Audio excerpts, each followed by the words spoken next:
आनंद वाटला की टाळी वाजवायची.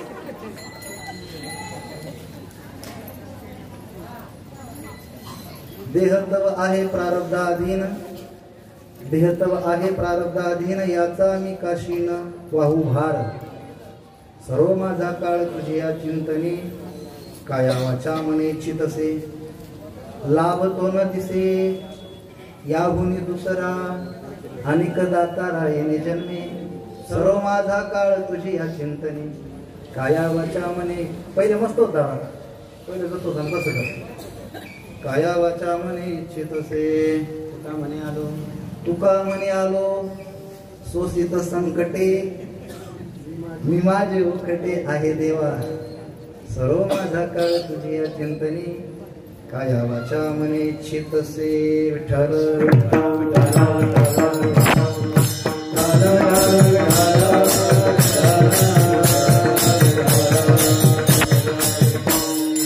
समचरण सरोजम सांद्र नीलांबुधावं, जगन्निहित पाणी मंडनं मंडनानां.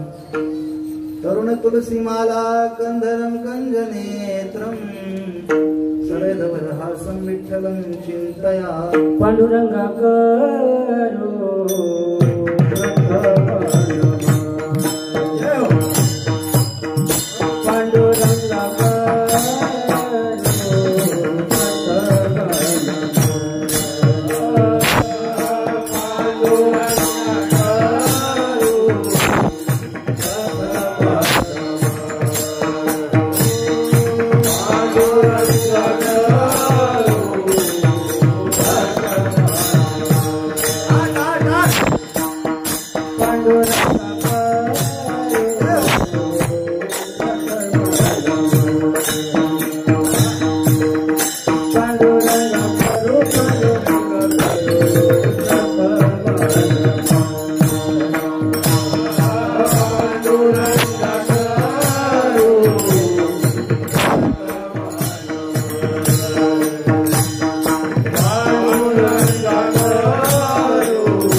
संतांची या त्यांच्या कृपादाने कथेचा विस्तार बाबाजी सद्गुरुदास तुका ओम यं तप्रविश्य मम वाचमिमां प्रसुप्तां संजीवयति शक्तिधर स्वधाम्नां अन्यं च हस्तचरणश्रवणस्वगादीन् प्राणान् नमो भगवते पुरुषाय तुभ्यं कलावज्ञ जीवधारार्थावतारं कलाङ्काङ्कतेजोदिकामोदिवक्त्रं खलानिशवादात्मनोदारदक्षं समाधिस्थमूर्तिं भजे ज्ञानदेवं नमो ज्ञानेश्वरा नमो ज्ञानेश्वरा नमो ज्ञानेश्वरा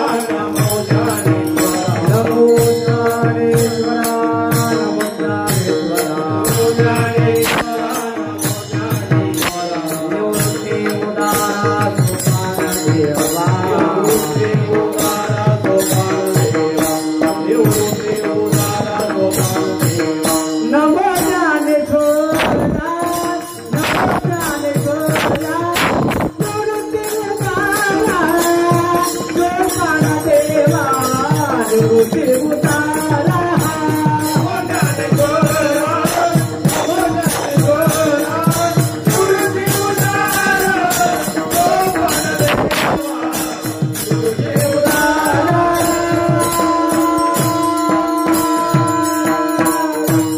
ज्ञानेश्वरा नमो ज्ञानेश्वरा निवृत्ति उदारा सोपान देवा निवृत्ति उदारा सोपान देवा नमो ज्ञानेश्वरा देवाची नमो सद्गुरु तुकया ज्ञानदीपा नमो सद्गुरु सच्चिदानंद रूपा नमो सद्गुरु भक्त कल्याण मूर्ती नमो सद्गुरु भास्करा पूर्ण कीर्ती सेवेलागी सेवेलागी सेवक झालो ओ सेवेलागी सेवक झालो ओ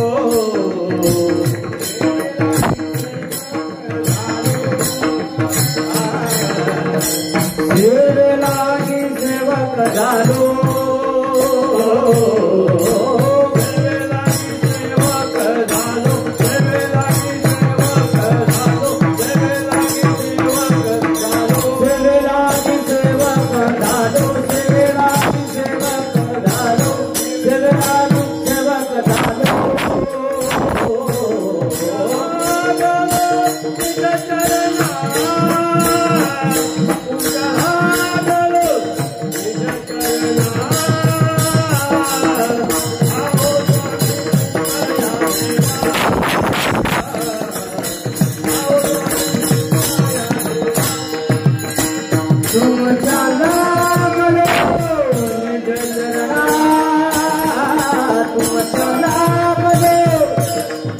चरणा अहो स्वामी तुकाया देवा यावरी नका रामा वेणो सेवेलागी सेवक झालो सेवेलागी सेवक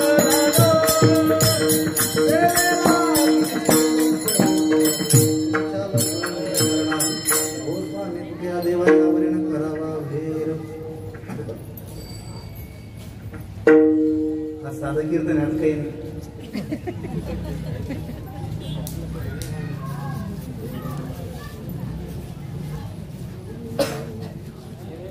नमामि सद्गुरुं शांतं सच्चिदानंद विग्रहं पूर्णब्रह्म परानंद विषमानंदी वल्लभं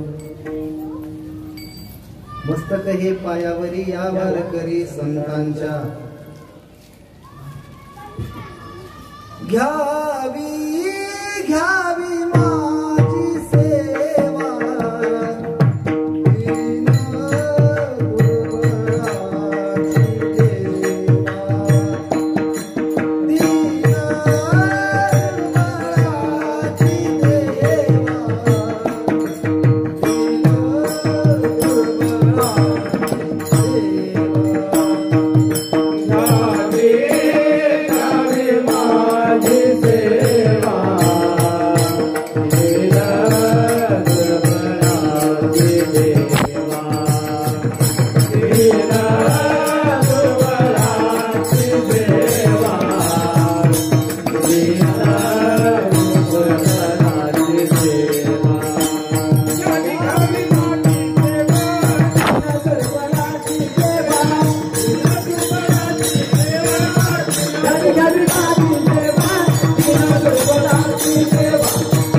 दिन दुर्बळाची देवा आता अभिनव वागविला तिने चातुर्यार्थ कला कामिनी तेसरी शारदा विश्वमोहिनी नमिलमिया मदहृदय सद्गुरु जेने तारिलो हा संसार गुरु म्हणून विशेष अत्यादरो विवेकावरी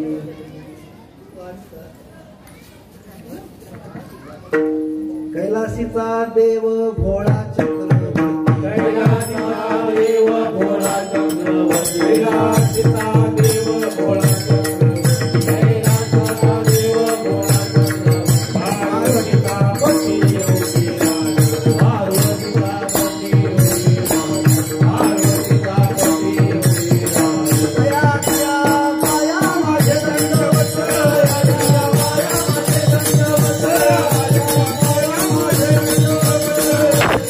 माझे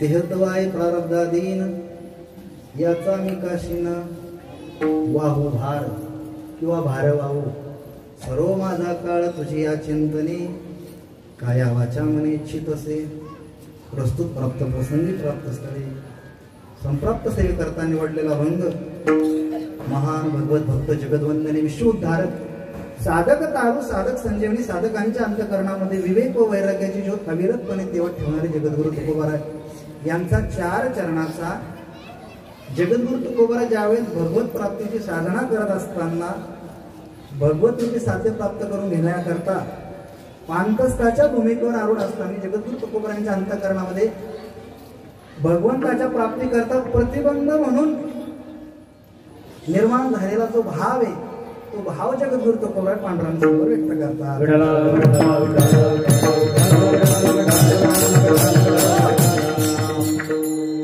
तुम्हाला मोठमोठे कीर्तन ऐकायची सवय थोडा विको कमी करतात नॉर्मल विठ्ठल हा मोठमोठे वक्त्यांचं ऐकायची सवय आज तुम्हाला थोडस म्हणजे रोज पंचपाकवान नाही आज या गरिबाची कडी भात तुम्ही गोड करून घ्यावी एक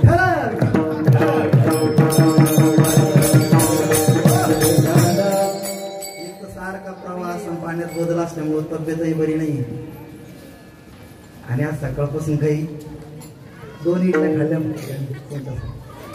जेवण नाही सकाळी नाही जेवलो आता नाही जेवण कारण की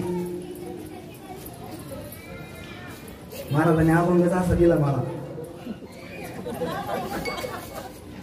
त्याच्यामध्ये आहे त्याचा मी का भार पण मला त्याचा एवढा भार आलाय कशाचा ह्या अभंगाचा की तो अभंग भेटल्यापासून मी लगेच टेन्शन मध्ये म्हणजे माझी पहिली वेळ आहे कुठंतरी सप्त्यामध्ये सप्त्याच्या आयोजक मंडळींनी अभंग द्यावा आणि त्यावर कीर्तन सेवा करावी विठ्ठल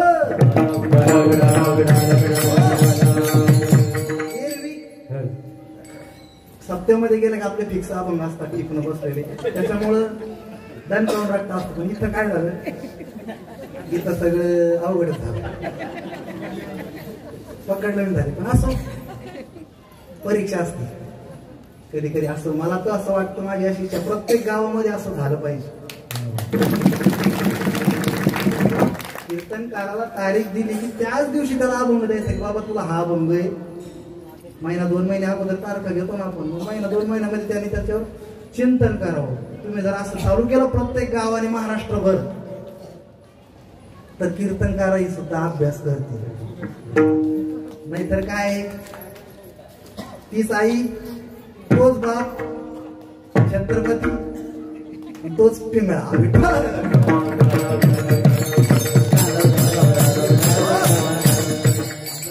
काय करायची नाही त्यांची पण इच्छा नाही बरं का जे आईचे गाणं म्हणतात जे पिंगळा म्हणतात त्यांची इच्छा नाही पिंगळा म्हणायची त्यांची इच्छा नाही आईचं गाणं म्हणायची पण खालून लोक चिठ्ठ्या देतात फरमाईश मारा तेवढं तरी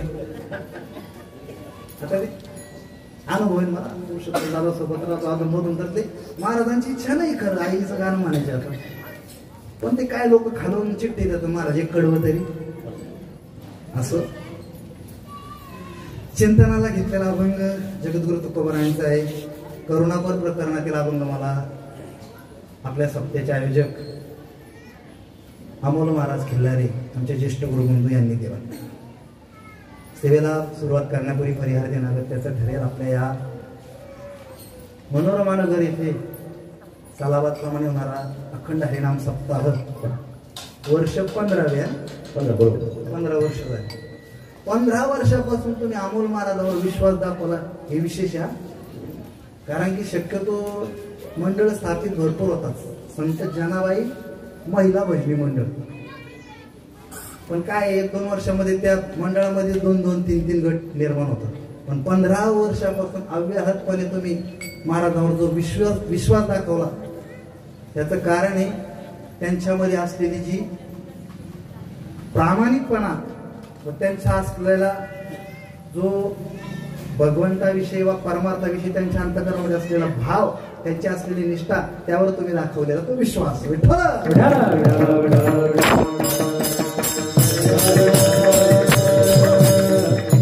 आपल्या मंडळाचं नाव आहे जनाबाई काय महिला भजनी मंडळ.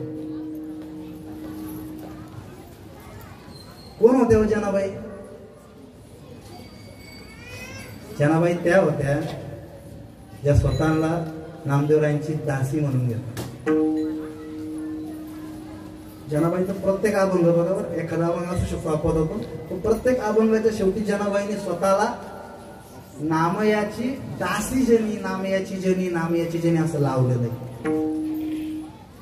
काय अधिकार होता त्या जनाबाईचा?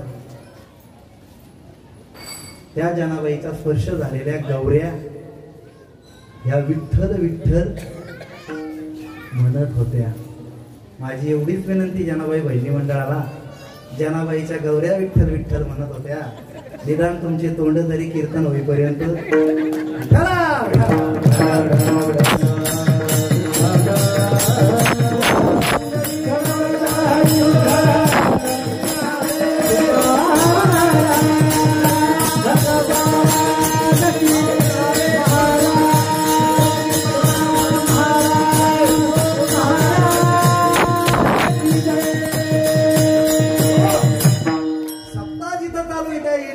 मनोरमा नगर, ज्या ठिकाणी वारकऱ्याचा केला जातो आदर, अशा प्रकारचा आहे मनोरमा. जिथं गुणीजनाची केली जाती कदर, अशा प्रकारचा आहे मनोरमा. इथल्या बऱ्याच लोकांना आहे शुगर, अशा प्रकारचा आहे मनोरमा. इथं वारकऱ्याला उपवासाच्या दिवशी केल्या जाती भगर, अशा प्रकारचा आहे मनोरमा. इथं कीर्तनाला आलेल्या माता माऊली डोक्यावर घेतात पदर, अशा प्रकारचा आहे मनोरमा.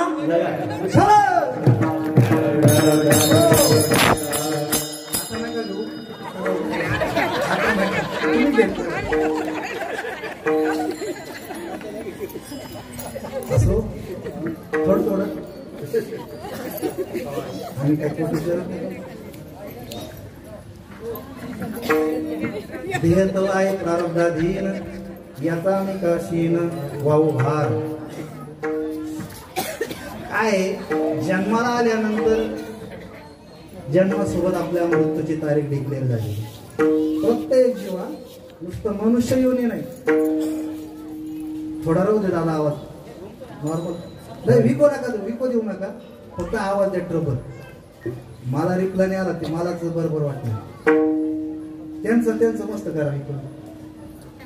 विको नका देऊ, मला ट्रबल द्या ना, आवाज द्या.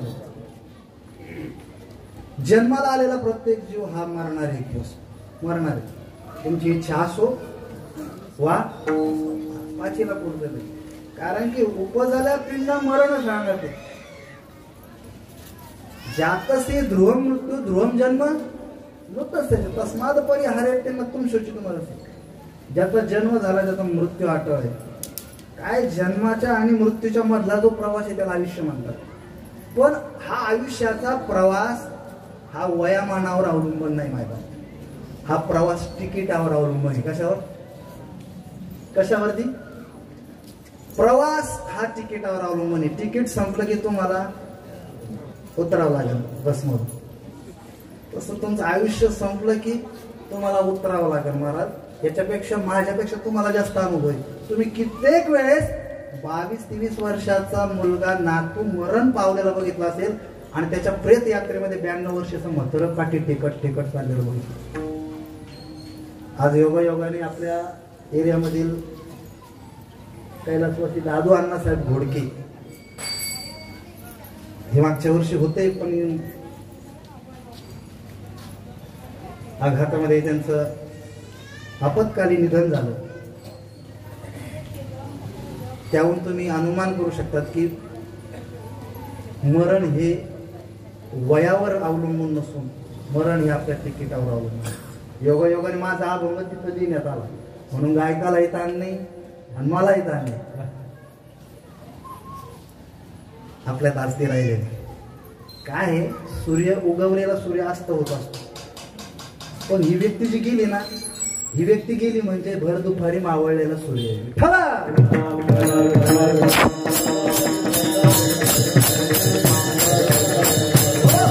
झाडाला पिकलेलं पान गळतच असत. काय, झाडाला पिकलेलं पान गळतच असतं, पण काही पानं हिरव्यामध्ये जर गळाले तर त्याचं दुःख वाईट होत असत. काय, गए हुए कभी वापस आते नहीं, मगर हर साल उस दिन उनकी याद आती.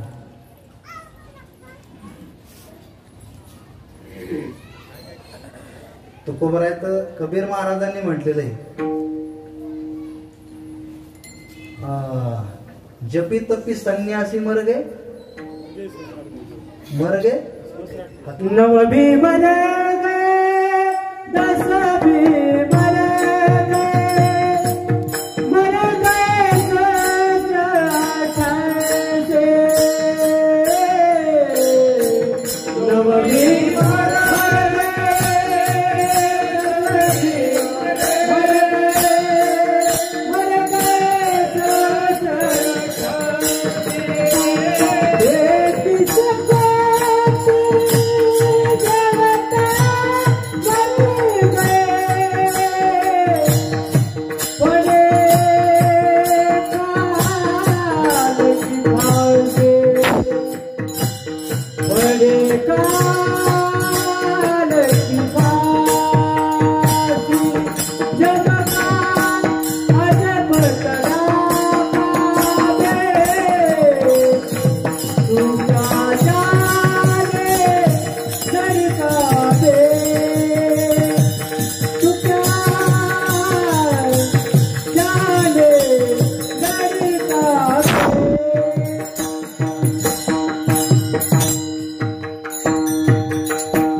जोगी 33 कोटी देवता मर गए थोडे काल के फासे. एवढे मोठमोठे येथना एवढं आले अवतार, कालप्रमाण झाले. प्रत्येक जणाला मरावं लागतंय, पण काय मरत असताना आपल्या प्रारब्धामध्ये असलेले जे काही भोग आहे ते आपल्याला भोगावं लागतं, भोगावंच लागतं. आजचा अभंग हा प्रारब्धाच्या संबंधाने.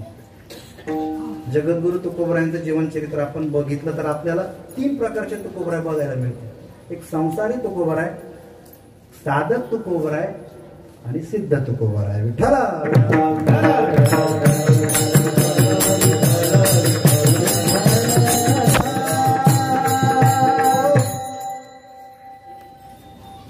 संसारी तुकोबराय, हो तुकोबराय संसारी तुकोबराय. तुकोबरायने 20, 21, 22 वर्षापर्यंत इतका सुंदर संसार केला मायबाप, इतका सुंदर संसार केला की आताच्या महाराष्ट्रातला एकाही कीर्तनकाराला तसा संसार करता येणार नाही. एवढा संसार वैभवात केला.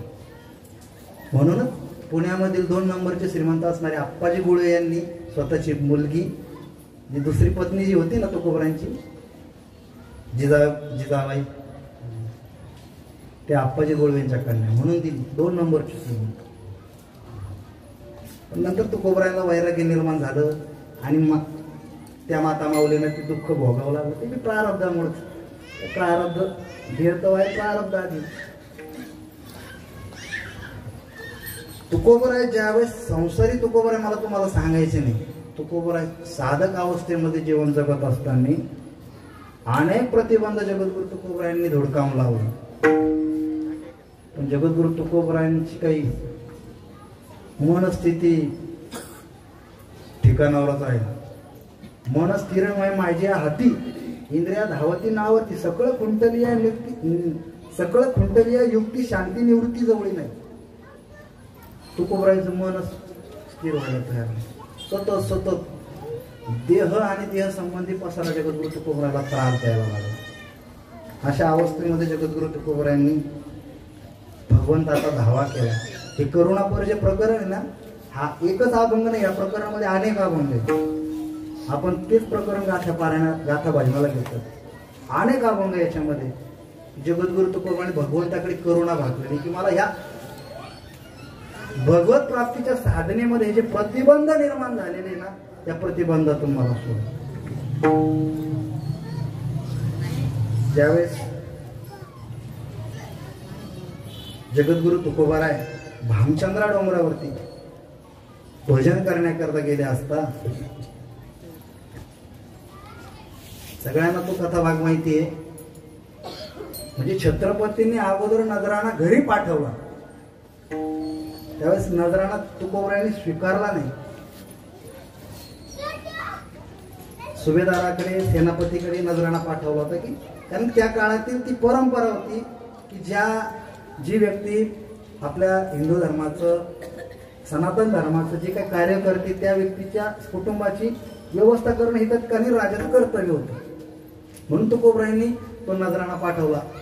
आई साहेब खुश झाल्या, मुलं बाळ सगळे खुश झाले, पण तुकोबरायांनी तो नजराणा स्वीकारला नाही. तुकोबराय म्हटले, सोने रुपे आम्हा मृत्तिके समान माणिक पाषाण खडे जैसे. जगद्गुरु तुकोबराय छत्रपतींना वाटलं की लोकांसमोर काहीतरी ढोंगवर केला समोर छत्रपतींनी ज्या शेळेवर तुकोबराय बसून भजन करत होते त्या शेळेवरती तो नजराणा नेऊन ठेवला आणि लपून बघत होते की तुकोबराय हा नजराणा स्वीकारतो. पण ज्यावेळेस तुकोबराय त्या शेळेवरती बसण्याकरता डोंगरावरती गेले महाराज, शेळेवरती ते बघितलं ना, तुकोबराय म्हणतात, अरे अरे अरे तू आज विटाळली म्हणे. काय म्हणे तू, तुला चालत नाही म्हणे, आता तुझ्यावर बसून भजन करणार नाही. ती शिळा धडकन दिवशी उठली महाराज आणि इंद्राणीतून स्नान करून पुन्हा जागेवर आली आणि मग म्हटली की तुकोबराय आता माझ्यावर बसून भजन करा. कारण की तुकोबरायांचा वियोग त्या शिळेला सहन नाही झाला. ज्या शिळेवरती छत्रपतींनी नजराणा आणून ठेवला होता ती शिळा तुकोबरायांनी धुडकावली. तर त्यानंतर तुकोबरायांच्या तो नजराणा खाली सांडलेला छत्रपतींनी बघितला. त्यावेळेस छत्रपती बाहेर आले, छत्रपतींनी साष्टांग दंडवत घातलं आणि त्यावेळेस तुकोबरायांचं शिष्यत्व छत्रपतींनी स्वीकारलं. हा इतिहास आज महाराष्ट्राला सांगण्याची गरज आहे. आणि आज तरुण पोरांना छत्रपती आवडतात. छत्रपतींचं मावळं म्हणून घेण्याकरता आवडतं. क्षत्रिय कुलावतंस वगैरे वगैरे हातावर लिहिणं, राजमुद्रा गळ्यात घालणं, हाते राजमुद्रा काढणं हे सगळं आवडतं. पण कीर्तन नाही आवडत, तुकोबरायांचं वाङ्मय नाही आवडत. ठीक आहे, तुम्ही छत्रपतीचे स्टिकर गाडीवर जरूर लावा, पण त्याच गाड्या जर बिअर बारवर आणि धाब्यावर जर उभ्या राहत असतील तर ते छत्रपती खुश होतील का? शाप देतील ना. छत्रपतीच्या शिवजयंतीमध्ये जेवढी दारू विकल्या जाते तेवढी दारू महाराज निवडणुकीत विकल्या जाते. छत्रपतीच्या शिवजयंतीच्या दिवशी डीजे घालून जो धिंगाणा आज महाराष्ट्रभर आपण करतोय ते छत्रपतींना नाही आवडणार. कारण की छत्रपती तुकोबरायांचे शिष्य होते महाराज. तुकोबरायांच्या हाताने छत्रपतींनी माळ घातली होती. काही इतिहासकार काही सांगतात छत्रपती नॉनव्हेज खात होते वगैरे. छत्रपती हे तुकोबरायांचे समकालीन. छत्रपतींनी तुकोबरायांचं शिष्यत्व पत्करलं होतं. अहो, तुकोबरायांचे कीर्तन ऐकून छत्रपतींना वैराग्य निर्माण झालं म्हणून साहेबांनी तुकोबरायांना दंडवत घातलं की जर माझा शिवबा आता कीर्तनाला येऊन बसला तर या जनतेचं रक्षण कोणी करायचं? हा, ही आदिलशाही, ही कुतुबशाही, ही मुघलशाही कोणी संपवायची? त्यावेळेस छत्रपतींना उद्देशून तुकोबरायांनी एक प्रकरण तयार केलं. छत्रपतींना उद्देशून विठ्ठल विठ्ठल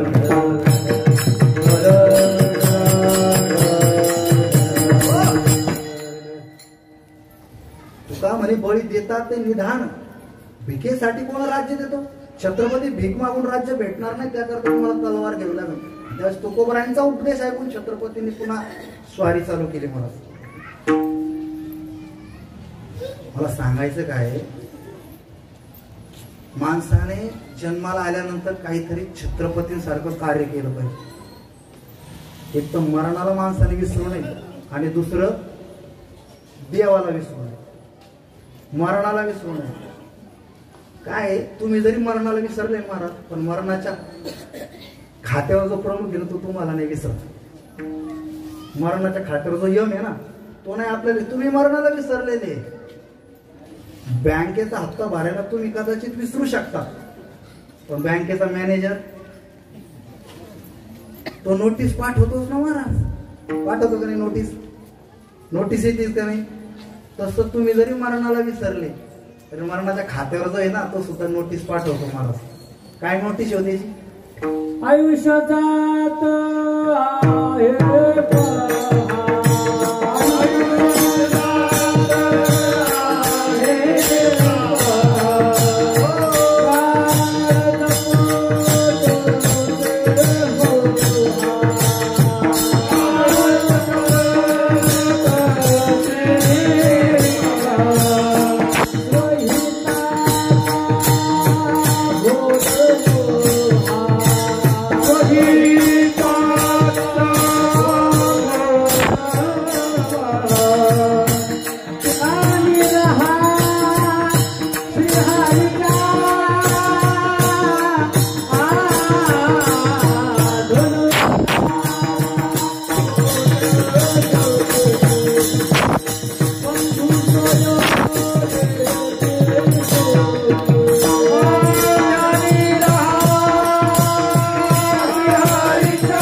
आहे पहा. ही तर नोटीस आहे, पण आणखी एक नोटीस आहे महाराज.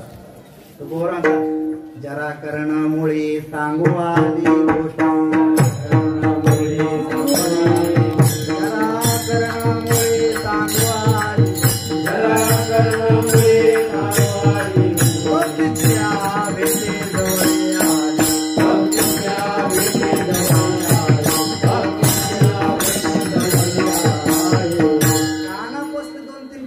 झाले की समजून चालेल आपला मृत्यू जवळ आलाय.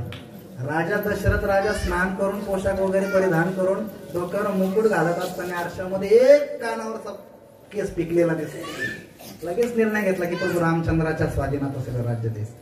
आमचे सगळे तरी सुद्धा आम्हाला चाव्या अजून सुटत.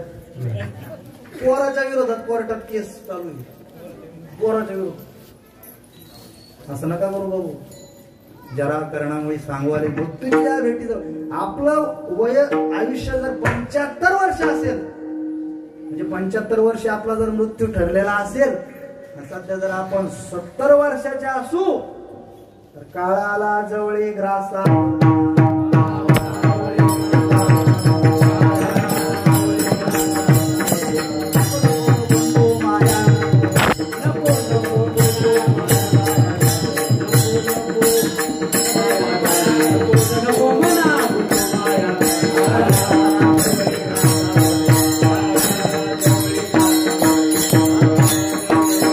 घडी घडी कान वाटल्या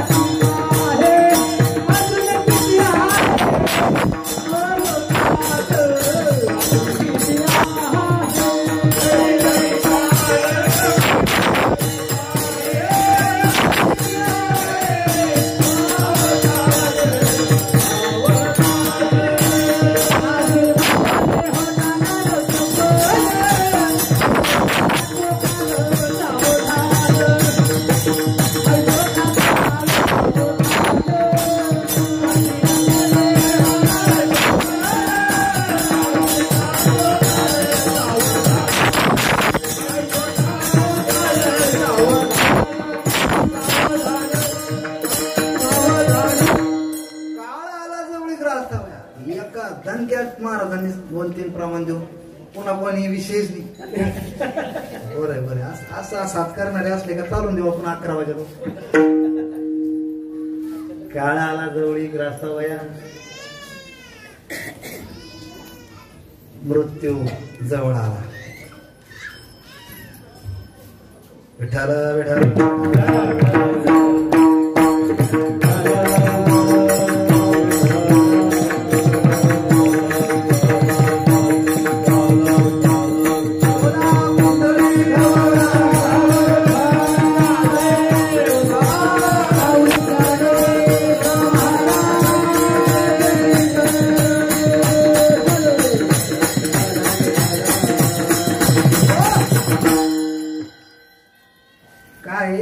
आयुष्य हे काळाच्या हातात आहे. म्हणजे जन्म आपलं शरीर निर्माण होण्याच्या अगोदर आपलं प्रारब्ध निर्माण झाले. म्हणून पहिले प्रारब्ध रचा पहिले बाचे रचा शरीर तुलसी चिंता क्यों करे भज भज रे रघुवीर. अगोदर रूळ आहे आणि नंतर ते काळे काळे लोक आले बघा पूर्वी पहिलवान त्यांनी ते भरणं टाकून वगैरे रेलपटरी तयार केली. महाराज रेलपटरी तयार केली. काळ्या लोकांनी गोऱ्या लोकांनी हिरवा झेंडा दाखवून कोळशी टाकून भग भग भग भग भग करून रेल्वे पळायला लागली. पण रेल्वे पळत असताना ड्रायव्हरने विचार केला की 10 किलोमीटर वळण घेत घेत जाण्यापेक्षा शॉर्टकट 5 किलोमीटर घेऊन जाऊ. घेऊन जाता येतो जाता येईल का की रेल्वे जशी रुळाच्या आधीने तसा हा देह म्हणा ना. मग देह तव आहे प्रारब्धाधीना. देह तव आहे प्रारब्धाधीना.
देहाला प्रारब्ध आहे असं नाही बरं का. या जगामध्ये प्रत्येक जी जी वस्तू निर्माण झाली त्या प्रत्येक वस्तूला प्रारब्ध आहे महाराज. लोखंडाला सुद्धा प्रारब्ध आहे महाराज. हे लोखंड आहे ना त्याला सुद्धा प्रारब्ध आहे. एका लोखंडाचे 2 तुकडे गेले. एकाचा चिमटा बनवला आणि एकाचा चमचा बनवला. हा एकाच लोखंडापासून पण एकाचा काय केला. हा चिमटा और चमचे से होत बड़ी तकदीर. चिमटा जले अंगार में चमचा चाकी खीर विठ्ठल एकाच लोखंडापासून बनले पण एकच आयुष्य निखारे उचलण्यात जात आणि एकाच खिरीच्या पातेल्यात एकच नाव एकच आहे महाराज याला सुद्धा प्रारब्ध दगडाला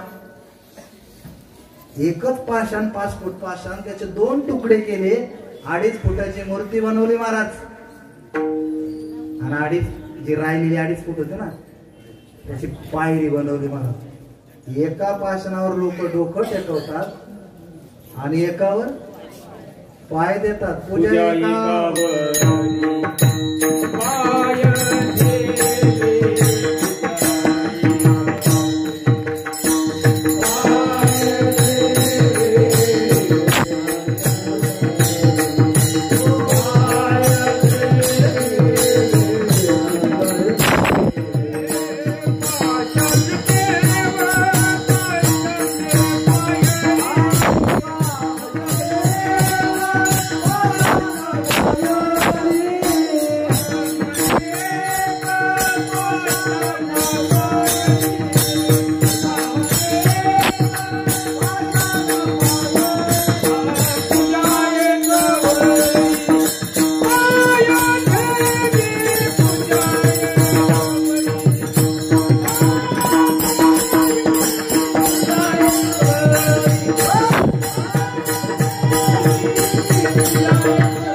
सुरुवात आहे का बरं असू शकतो पाषाण देव पाषाण पायरी पूजा एकावरी पाय ठेवी बरं सारतो भाव अनुभवी देव तीच झाली तुम्ही माझ्यापेक्षा अनुभवी असल्यामुळं तुमचं बरोबर माझ्यात वाचण्यात किंवा ऐकण्यात काहीतरी आलं असतं पाषाण पायरी तुम्ही म्हणताल तसं पायरी पूजा एकावरी पायरी तुका म्हणे कसं हे म्हणतील तसं हा तुका म्हणे कसं तुम्ही म्हणतील विठाला विठाला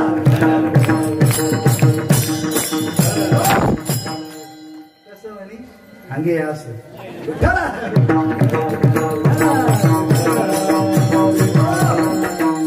आमच्याकडे महाराज आहे त्यांचं प्रत्येक वाक्याला असं कसं कसं असं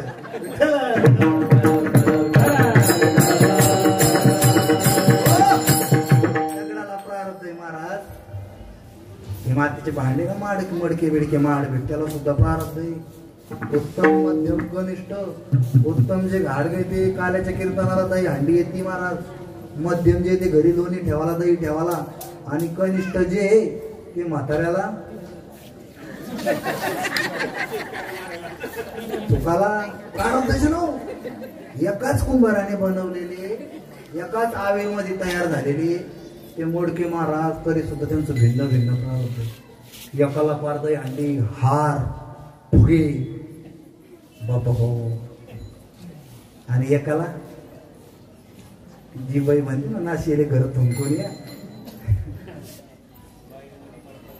बाई म्हणता खरे मारता तरी बरे नाशिले घर थुंकून या अरे घरात सगळी घाण करणं लावली याला मडकं द्या तुकाला मडकं द्या म्हाताऱ्याला कधी कीर्तन ऐकलेले नसतात कधी भजन नाही कधी वारी नाही ते म्हातारपणात त्रास होतो मडक्याला सुद्धा प्रारब्ध आहे महाराज फुलाला सुद्धा प्रारब्ध आहे फुलाला झाडाची जी फुलं आहे ना त्याला सुद्धा प्रारब्ध आहे त्याला सुद्धा उत्तम मध्यम कनिष्ठ आहे उत्तम फुलं हे भगवंताच्या डोक्यावर जातात किंवा चरणावर जातात मध्यम फुलं हे तुमच्या आमच्यासारख्या गळ्यात पुढाऱ्याच्या गळ्यात आणि कनिष्ठ फुलं हे मड्यावरती जातात मड्यावरती किसी के लाश पर फूलों की लड़ी है तो किसी की लाश बिना कफन की पडी है मड्याला सुद्धा प्रारब्ध आहे मड्याला फुलाचं नाही सांगत मी कैच्या मड्याला मड्या म्हणजे मेल्यावर शरीर असतं ना याला सुद्धा प्रारब्ध आहे महाराज कैची प्रेत यात्रा नवरदेवाच्या यात्रेसारखी निघती तर काहींची प्रेत 3 दिवस येड्या बाबडीत पोलीस उभे अवतीभोवती कुत्रे पंचनामा चालू किसी के लाश पर फूलों की लड़ी है तो किसी की लाश बिना कफन की पड़ी है विठ्ठला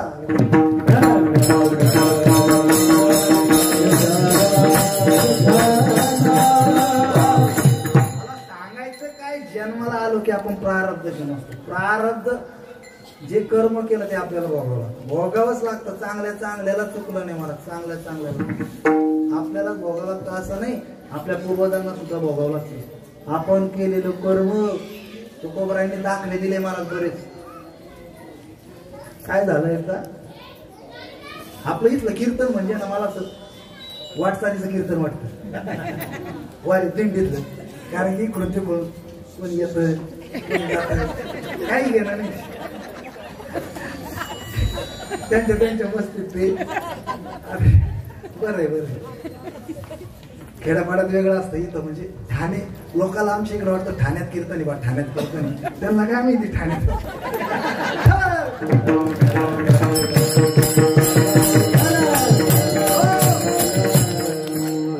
आम्ही निवांत स्टेटस ठेवतो आज ठाणे येते तेव्हा, पण इथलं त्यांना नको दाखवायला. असं मी काय सांगत होतो, एक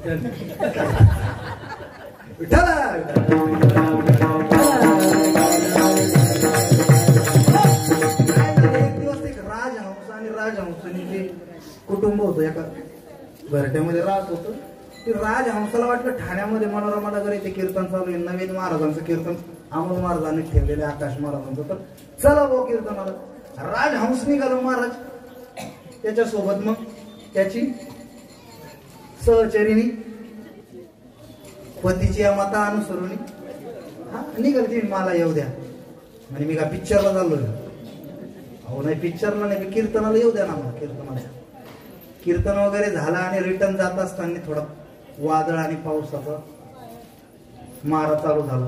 रस्त्यामध्येच कुठं घर नाही कोणाचं, रात्रीचं उघडं नाही घर, रात्रीचं घर तरी कसं व्हावं म्हणून कावळे दादाचं घर त्यांना उघडं दिसलं. आणि कावळे दादाच्या घरी त्यांनी काय केला, मुक्काम केला. सकाळी तोंड बीड धुतलं, स्नान वगैरे केलं, नाश्ता पाणी झाला आणि पुन्हा आपल्या प्रवासाला कोण निघालं, राजहंसानी. राज तुम्ही बोलत चला गाड्या, तुम्ही बोलले का मला वाटत तुम्ही ऐकू राहिले, तुम्ही नुसतं विनोद झाला का असं. राजहंस निघाली, राजहंस गेला पुढे. राजहंस ज्यावेळेस निघाली त्यावेळेस कावळे दादा आडवे झाले. राजहंस म्हणले दादा जाऊ द्या आम्हाला, माझे पतिदेव पुढे चालले. नाही म्हणे तू आता नाही जाणार, कावळाच ना तू. म्हणून तर प्रभू रामचंद्राने त्याचा डोळा फोडला, तू आता माझी म्हणे. झालं बा, वाद पेटला. राजहंसाला वाटतं कुठं डोकं लाव. राजहंस कावळ्याशी शक्यतो डोकं, हा जे डोकं लावत नाही ते राजहंसाने कावळ्याशी शक्यतो डोके लावूच नाही. पण मग आता वाद तर मिटला पाहिजे ना, पत्नी तर सोडवायची ना. मग वाद कोर्टापर्यंत गेला मला. सगळ्या जगाला माहिती की राजहंसिनी कोणाची आहे, राजहंसाची. तुम्ही सांगितलं कोर्टात तो निकाल जाहीर झाला, दुसऱ्या दिवशी निकाल द्यायचा, फक्त आता दुसऱ्या दिवशी जाहीर करायचं. कावळ्याला वाटलं चायला आता राजहंसीन चालली बाबा. रात्रीच त्याने न्यायाधीशाचं घर गाठलं. कोणाचं, राजहंसाला. न्यायाधीशाला कळलं की आता हे थोडस आपल्याला चॉकलेट दाखवायला बॅगी तो भरूनच आणला त्याने माल. म्हणे साहेब तेवढं आपलं काम हे म्हणे अख्खं जग सांगेल म्हणे राजहंसीन कोणाची. माझी इतकी दिवसाची नोकरी काय हे पाण्यात घालतो का म्हणे, आतापर्यंत डाग नाही लागून दिला म्हणे. हे बघा ना म्हणे तुम्ही काय माल तर बघा म्हणे माल. ते म्हणे मी का कीर्तनकार आहे का काय म्हटले ते. म्हणजे इकडची तारीख कॅन्सल करून तिकडं घ्यायला, तिकडं वाढवा भेटलं, तिकडं तारीख घ्यायला मी काय कीर्तनकार आहे म्हणजे, मी न्यायाधीश. काय लालूच दाखवावं आता. कावळ्याला चिंता पडली आणि फोटो लावला होता त्यांच्या आई बापाचा. हे कोण म्हणजे माझे आई बाप. किती दिवस झाले यांना जाऊ, अरे 2-3 वर्ष झाले. तुम्हाला यांची भेट घालून देतो म्हणजे. कोणाची,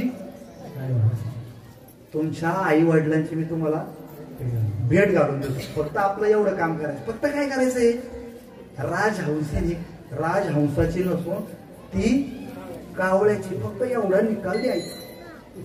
काय म्हणायचं फक्त राजहंसीन ही राजहंसाची नसून ती कोणाची आहे एवढं सांगितलं तुम्हाला तुमच्या माता पित्यांचं दर्शन करून देतोय म्हणजे पूर्वजांचं.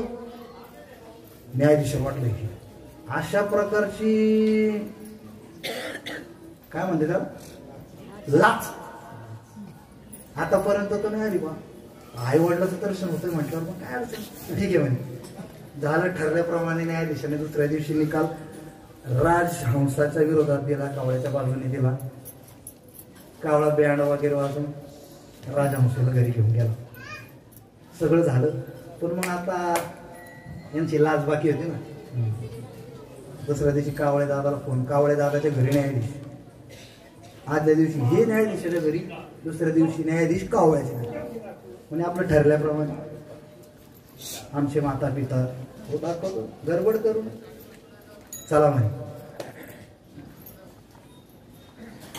एक नाली होती अशी नाली, त्या नालीमध्ये ती वळवळ वळवळ करताना ती सोडली म्हणे आळी.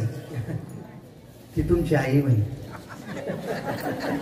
डब डब डब डब करतोय म्हणे तो किडा, तो तुमचा न्यायाधीश कावळे. माझ्या आई बाप किडे वाले का म्हणे. म्हणे मग राजहंसीन ही राजहंसाची असून ती कावळ्याची आहे असा निकाल देणाऱ्याचे आई बाप काय.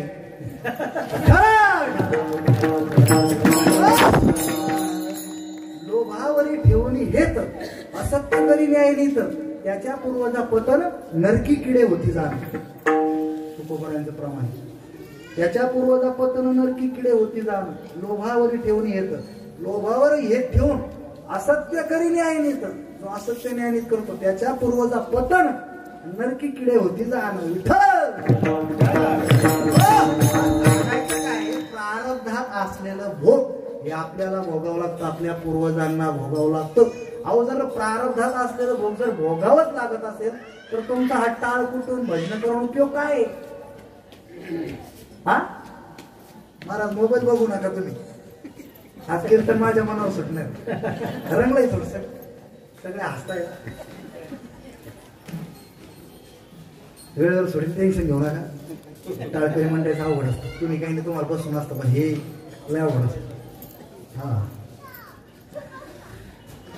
काय सांगतो तुम्ही, प्रारब्धात असणारं भोगावं लागतं मला, भोगावं.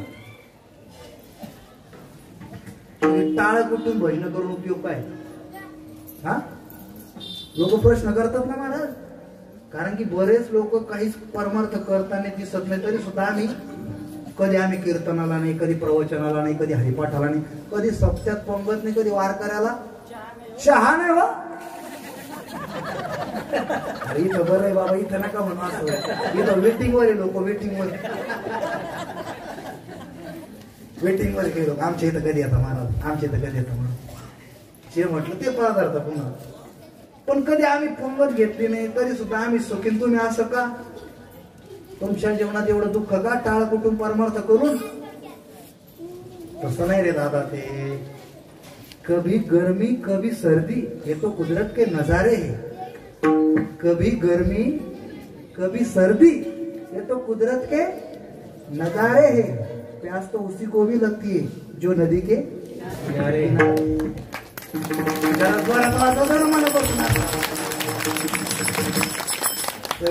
टाळे वाजवली.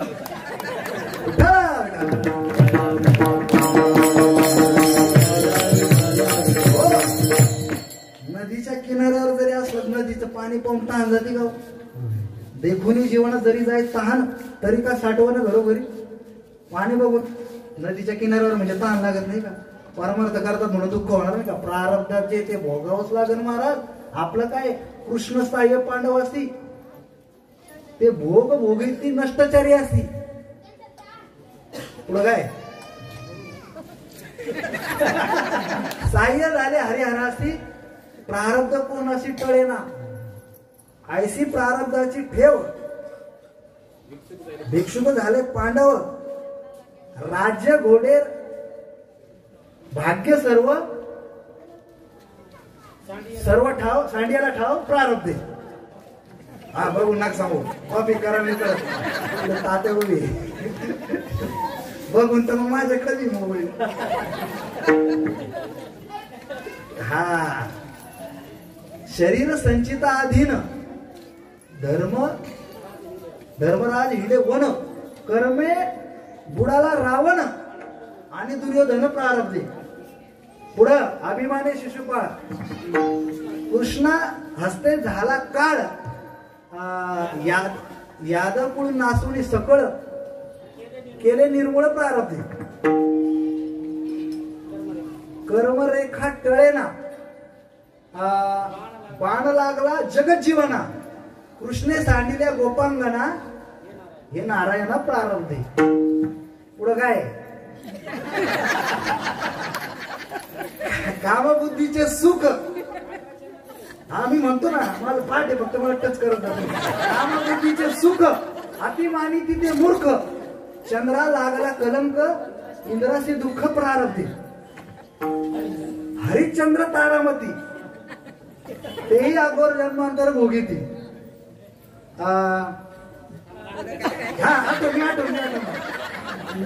न राज कुरुक्षेत्री तयाशी उपत्ती प्रारब्धे. बरोबर का आता मी आठवतो ना. पतिव्रता कुशळ आहे ना.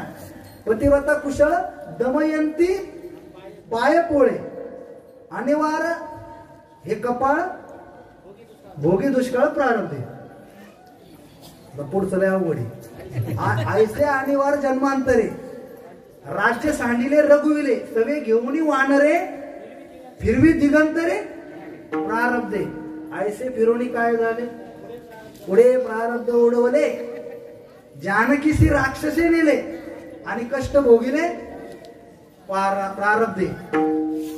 कर्माधीन शरीर पूर्ण ब्रह्म रघुवीर रघुपती विष्णूचा अवतार आणि पाठी जन्मांतर नामा म्हणे विठ्ठल.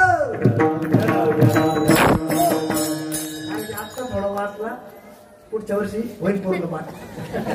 तोच अभंग देतो तुम्हाला.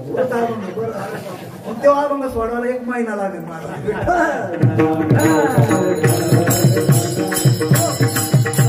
महाराजांचा महिना भरता एक सप्ताह असतो तिथं जर आला योग विठ्ठल.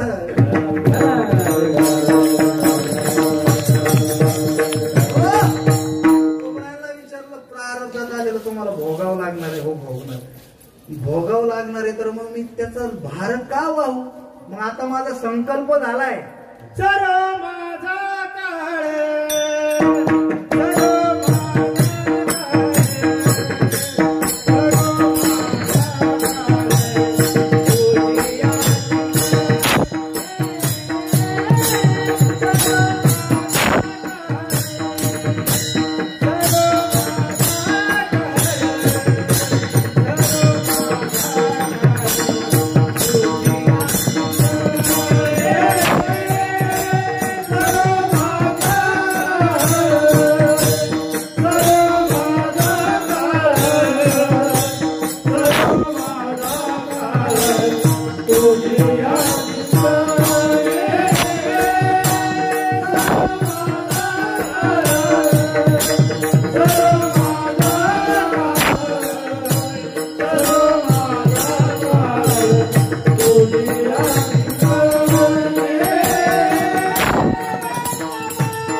माझे भोग भोगावेच लागणार आहे तर मी त्याचा भार घेणार नाही. मग तुम्ही काय करणार तुकाराम महाराज? तुकाराम महाराज म्हणतात सर्व माझा काळ तुझ्या चिंतने. पांडुरंगा आता माझा उरलेला आयुष्यातला हा जो काळ आहे ना हा तुझ्या चिंतनात सरावा.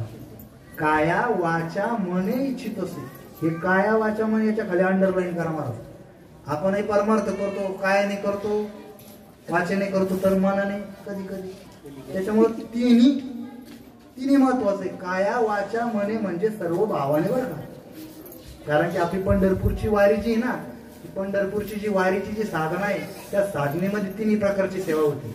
कायिक सेवाही होती, वाचिक सेवाही होती आणि मानसिक सेवाही होती. तिन्ही प्रकारची सेवा होती. एक शिटीतला 5,000चा बूट घेतला एक जणाने, मंदिरात गेला.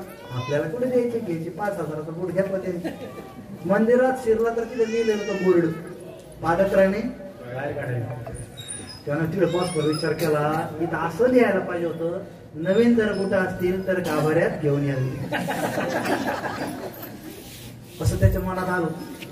जाऊ द्या, कटळून काढले बुट त्याने, गेला गाभाऱ्यात भगवंतासमोर टोळे लावले. श्री अनंत मधुसूदन पद्मनाभ. देवा, हे देवा, मी तुझ्या समोर आहे. मी वाणीने आणि शरीराने तुझ्या समोर आहे. माझं लक्ष तुझ्याकडे, फक्त तुझं लक्ष माझ्या.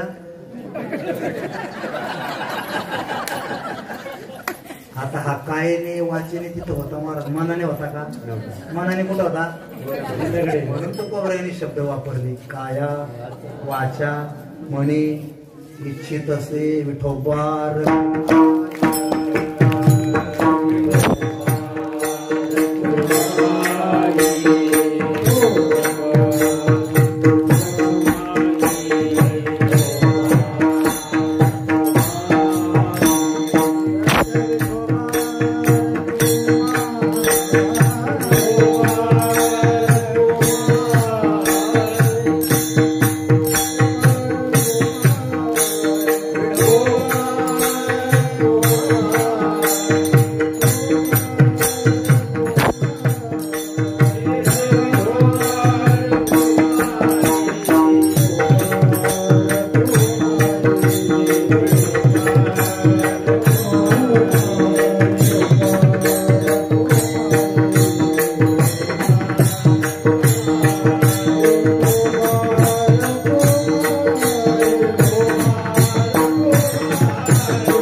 वाचने मी आता तुझी सेवा करणार, तुझं स्मरण करणार.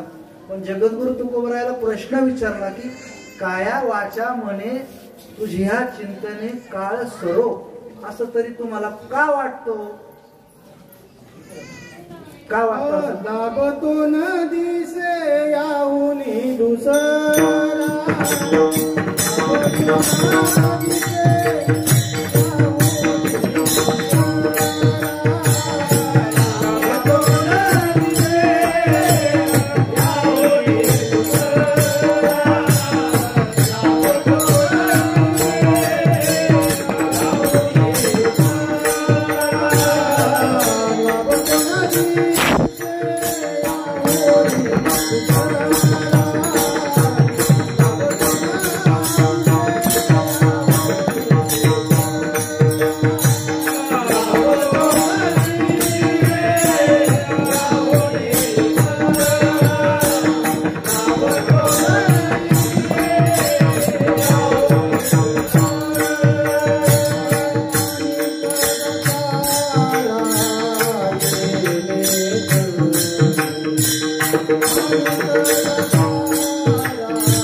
तुकोबरा म्हणतात लाभ कोण दिसे याहुनी दुसरा म्हणजे भगवंताच्या चिंतना व्यतिरिक्त मला दुसरा लाभच दिसत नाही. अनेक दाताला येणे जन्मे ह्या नरदेहाला येणे जन्मे म्हणजे ह्या नरदेहाला आल्यानंतर अनेक दुसरा लाभ न दिसे. याहुनी अनेक येणे जन्मे अनेक दुसरा अनेक लाभ न दिसे. अनेक लाभ येणे जन्मे याहुनी दुसरा न दिसे.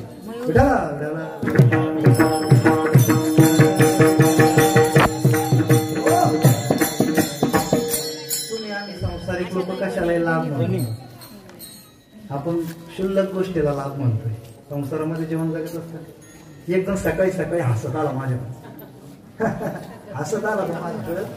म्हटलं काय झालं रे बाबा? म्हणे लाभ झाला मला सकाळी सकाळी. म्हणे काय झालं? म्हणे सकाळी सकाळी फुकट चहा प्यायला मिळाला. काय मिळालं? फुकट चहा प्यायला.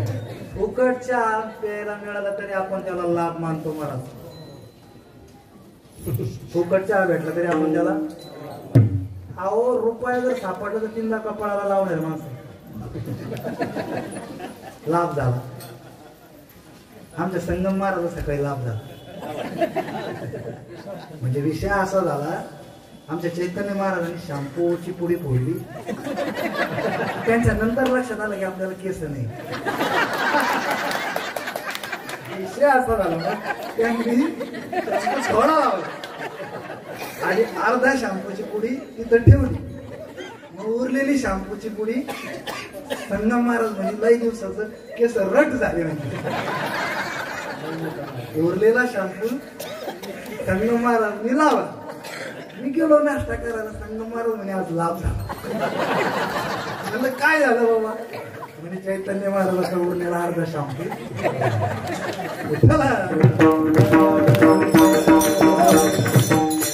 योगा योग आहे बरं का लाभाचा. मला सुद्धा हा लाभच झाला.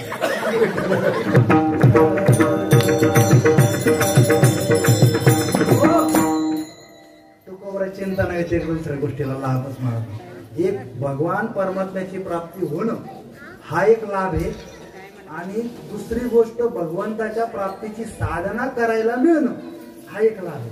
कारण तुकोबारायांनी लाभ भगवंताकडे मागणी करताना म्हटलेलं आहे चिंतनाची जोडी हाची लाभ घडोघडी.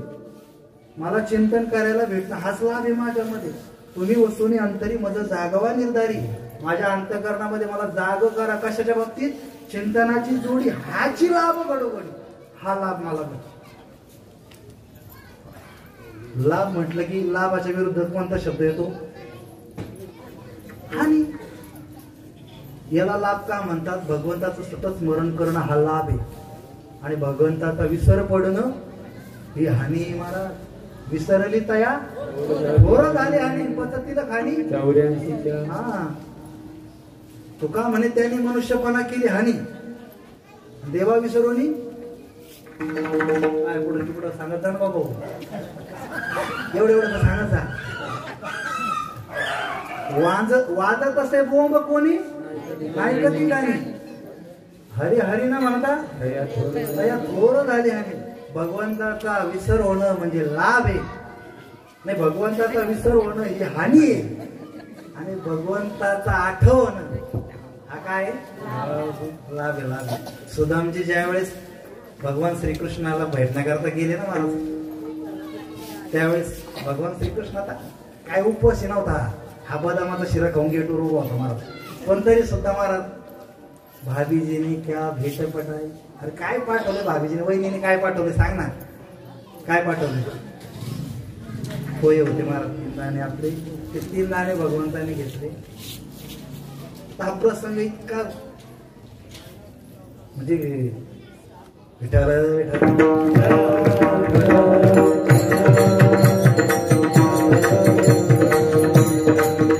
सुदामजीची अवस्था बघितलं तर मळालेलं धोतर, जीर्ण झालेलं शरीर, ते महाराज मोडकेली काठी, मळालेलं ते फेटा बांधलेला, 1 लोटा सोबत 1-2 ते वळकुटे काय,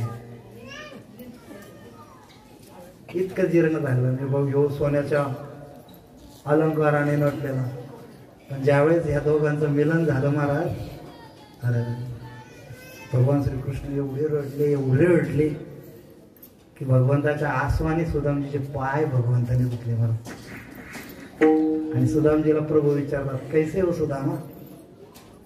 सुदामजीचं वाक्य आहे महाराज, लाला बताओ, पूरी दुनिया में आज मेरे जैसा भाग्यवान कोई नहीं.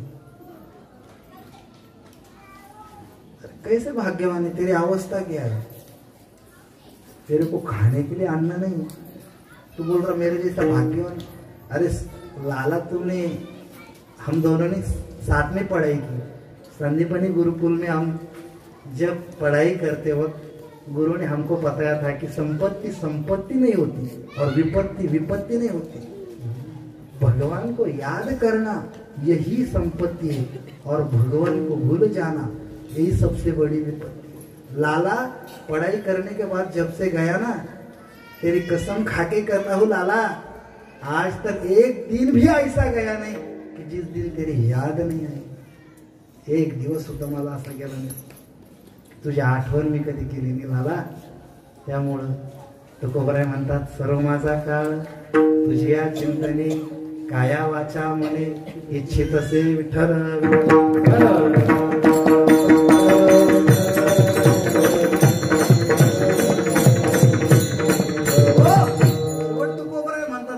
आतापर्यंत मी तुला नाव ठेवत होते, पण आज मला कळलं नाही, कारण की तुझा काही गुन्हा नाही, तुझा गुन्हाच नाही. काय पंजाबराव डकनी 24 घंट्यामध्ये मुसळधार पाऊस सांगितला, त्यांचं खरंय म्हणतात ना. त्यांनी सांगितलेला अनुमान म्हणजे पाऊस पडतोच, म्हणून एका शेठजीना अंगणामध्ये 5000 लिटरचा सिंटेक्सचा टँक आणला आणि एका गरीबाने 500 लिटरचा. पाऊस झाला, 5000 लिटरचा टँक फुल भरला, 500 लिटरचा फुल भरला. तरी सुद्धा तो 500 लिटरवाला काय म्हटलं माहिती का? अरे तुमचा देव सुद्धा तोंड पाहून काम करतो म्हणे. काय म्हणला? शेठजीचा 5000 लिटरचा टँक भरला, माझा. आता याच्यात दोष पावसाचा आहे का पात्राचा आहे? पात्राचा आहे ना. देवा, आतापर्यंत मी माझ्या दुःखामध्ये तुला नाव ठेवत होतो, पण याच्यात तुझा काहीच दोष नाहीये, आमचा दोष आहे. महाराज, न्यायाधीशाची इच्छा नसती फाशी देण्याची, कारण की फाशी दिल्यानंतर तो ती कलम फाडून टाकतो म्हणे, कारण की या कलमेने एक फाशी घेतली, एक जीव घेतला. लटकवणाराचाही दोष नसतो, दोष असतो त्या गुन्हेगाराने केलेल्या गुन्ह्याचा. दोष कोणाचा असतो? तसं आतापर्यंत मी तुला दोष देत होतो देवा, पण आज कळालंय मला. काय कळालंय? काय कळालं? आलो सोसे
मी माझे ओखटे आहे देवा. जगद्गुरु तुकोबराय म्हणतात की आतापर्यंत तुला दोष देत होतो, पण मी माझे ओखटे आहे देवा, माझाच दोष होता.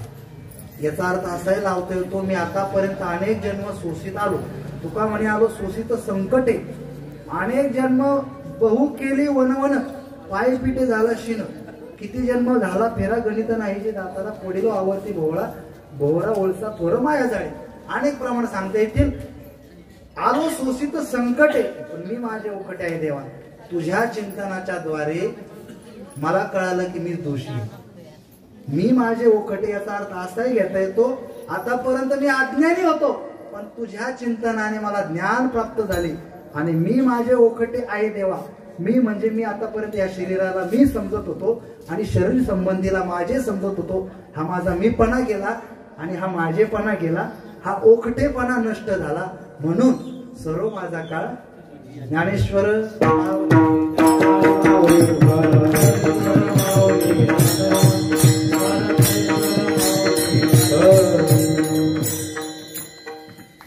सर्व माझा काळ तुझी या चिंतने काया वाचा मन इच्छित असे झालेली सेवा. माऊली ज्ञानोबरायांच्या चरणी, जगद्गुरु तुकोबरायांच्या चरणी, श्री संत जनाबाईंच्या चरणी, सकल संतांच्या चरणी, गुरुवारांच्या चरणी, तुम्हा सर्व मायबाप श्रोतृवर्गांच्या चरणी समर्पित करतो. जे काय बरोबर असेल ते श्री आमच्या श्री गुरुबाबांचं, ह्याच्यात काय चुकीचं असेल ते माझ्या बुद्धीचे दोष समजून माझे मला परत द्या. तुमचं लेकरू म्हणून द्या.